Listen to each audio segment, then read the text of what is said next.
গত মাসেই তমলুক শহরের ৯ নম্বর ওয়ার্ড এলাকায় উত্তরপ্রদেশের এক দুষ্কৃতীকে আগ্নেয়াস্ত্র সহ গ্রেপ্তার করেছিল পুলিশ। সেই ঘটনার পর থেকেই শহরের নিরাপত্তা ব্যবস্থা নিয়ে স্থানীয়দের মধ্যে আতঙ্ক এবং প্রশ্ন উঠতে শুরু করেছিল। তার ওপর দুর্গোৎসব যত এগিয়ে আসছে, তমলুক শহরে সাধারণ মানুষের বাজার চলতি কেনাকাটা, সোনার দোকানে ভিড় এবং ব্যাংকগুলিতে লেনদেনের পরিমাণও দিনে দিনে বেড়ে চলেছে। ফলে যাতে কোনো অপ্রীতিকর ঘটনা না ঘটে সেই লক্ষ্যে আগেভাগেই উদ্যোগী হয়েছে পুলিশ প্রশাসন। তমলুক মহকুমা অফিস সংলগ্ন একটি বেসরকারি গেস্ট হাউসে পুলিশের পক্ষ থেকে আয়োজিত এক বিশেষ বৈঠকে বসানো হয় ব্যাংকের বিভিন্ন সরকারি ও বেসরকারি শাখার অফিস প্রতিনিধিদের এবং শহরের স্বর্ণ ব্যবসায়ীদের সঙ্গে। বৈঠকে উপস্থিত ছিলেন ডিএসপি শান্তব্রত চন্দ, তমলুকের মহকুমা পুলিশ আধিকারিক আফজল আবওয়ার, তমলুক থানার আইসি সুভাষ চন্দ্র ঘোষ সহ অন্যান্য কর্তা ব্যক্তিরা। নন্দকুমার থেকে নিজস্ব প্রতিনিধি, সংবাদ কর্নার।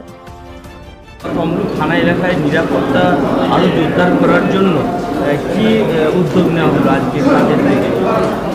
আপনারা সবাই জানেন সামনে দুর্গাপূজা আসছে, আর হয়তো 15-20 দিনের মধ্যে আরও বেশি ভিড় বাজারে বাড়বে।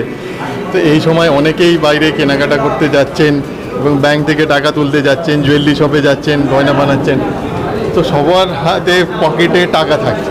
এবার এখন কি হয় যে অনেকেই একটু গাফিলতি করে ফেলেন, তখন কেউ হয়তো রেকি করছে, ওনার পিছনে লেগে আছে, দুম করে অ্যাটাক করলো, অ্যাটাক করে ব্যাগটা কেড়ে নিল, বা ওনার উপরে অ্যাটাক করে ওনার যে গয়না আছে গয়নাটা কেড়ে নিল। তো এই সব ইনসিডেন্ট জাস্ট পুজোর আগে আমরা দেখি খুব বেশি বেড়ে যায়।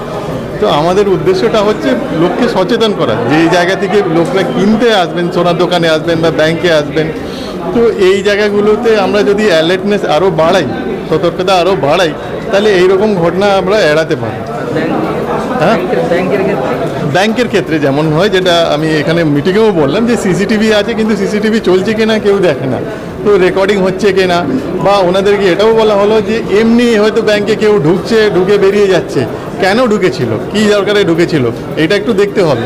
কারণ যারা রেকি করতে আসে দেখবেন ব্যাংকে ঢুকলো 2-4 মিনিট থাকলো, আবার বেরিয়ে গেলো, ঢুকলো বেরিয়ে গেল।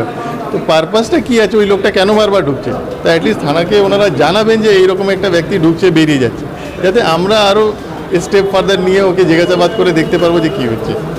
কারণ কেউ একদিনে দুম করে এসে চুরি করে যাবে না, ও আগে আসবে, এসে আগে রেকি করবে, দেখবে কী চলছে, কে আসছে, কে ঢুকছে, তারপরেও অ্যাকশনটা নেবে, তারপরে ও ক্রাইমটা করবে। তো যার ফলে আমাদের আগে থেকে সতর্ক থাকতে হবে, আর এনাদেরকেও সতর্ক রাখতে হবে, আর ইনফরমেশন শেয়ার করতে হবে। যত ইনফরমেশন শেয়ার হবে তত আমরা এরকম ক্রাইম এড়াতে পারবো, এটাই হচ্ছে উদ্দেশ্য। পুজোর আগে সোনা দোকান এবং ব্যাংকে সতর্ক বা আপনাদের একটু সতর্ক থাকার কথা বললো, কি বলবেন এই বিষয়ে?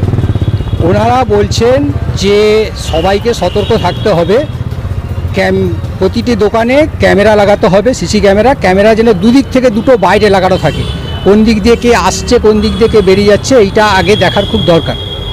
ঠিক আছে, ওটা হলো। এবারে বলছে যে প্রতিদিন দোকানে ভিজিট করতে যায়।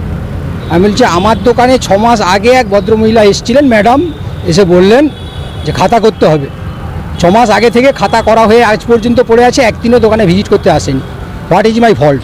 তমলুক শহরে কি পুলিশ ঘোরে? পুলিশ ধরে মানে ঘরে হ্যাঁ, পুলিশ রানিং দেয় এবং সিভিল ড্রেসেও দেয় আর ড্রেস পরেও দেয়। আপনারা ভিজিটটা একটু বাড়াতে বলছেন? আমি ভিজিট বাড়াতে বলেছি, আর আমি একটা কথাই বলেছিলাম যে আগে 2-4 বছর আগে সন্ধ্যেবেলা 6টা থেকে রাত্রি 9টা পর্যন্ত 2জন পুলিশ, বন্দুকধারী পুলিশ টহল দিত, একদম বর্গভীমা মন্দির থেকে আপ টু বাদামতলা পর্যন্ত। ওইটা স্যার আপনারা কেন বন্ধ করে দিলেন? না, ওইটা রাখা সম্ভব নয়, সেই জন্যেই আমাদের মোবাইল ভ্যান রাত্রে থাকে, আর দিনের বেলা ওই সিভিল ড্রেসে পুলিশ সবসময় টহল দেয়। আজকে মোটামুটি ফলপ্রসূ মিটিং হয়েছে? মোটামুটি মিটিং ঠিক আছে। হ্যাঁ, উনি বলছেন, আমাকে আরেকটা কথা বলছিলেন উনি, যে কোনো দোকানদার অ্যাডভান্স নিয়ে সোনা দেয়নি, এরকমও নজির আমাদের কাছে আছে। তো আমি জিজ্ঞেস করলাম যে স্যার কোন দোকানদার এরকম কেস? না, আপনাকে আমি ফোন নাম্বারটা দিচ্ছি, আপনি এইটা নিয়ে আমাকে পরে ফোন করবেন, আমি অফিসে গিয়ে খাতা খুলে দেখে বলে দেবো।